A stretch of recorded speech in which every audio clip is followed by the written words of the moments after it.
தமிழ்நாடு உலகின் டெக் தலைநகர். இங்கே ஒரு காதல் ஜோடி வாழ்கின்றனர். காதலன் ஏஐ தொழில்நுட்பம் மற்றும் ரோபோ சம்பந்தப்பட்ட துறையில் உள்ளான். காதலி அகழ்வாராய்ச்சி துறையில் பணிபுரிபவள். ஒருமுறை பழமையான வைரக்கல் ஒன்றை கண்டுபிடிக்கிறாள். அதனை எதிரியானவன் அவதானித்து அந்த கல்லையும் அவளையும் கடத்தி செல்கின்றான். இதை அறிந்த காதலன் கடும் கோபம் கொண்டு எதிரியோடு மோதுவதற்கு தயாராகின்றான்.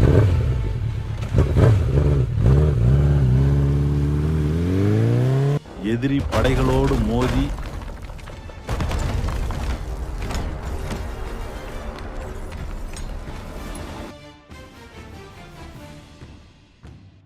எதிரி படையின் தலைவனை அழித்து அந்த வைரத்தையும் காதலியையும் காப்பாற்றுகிறான்.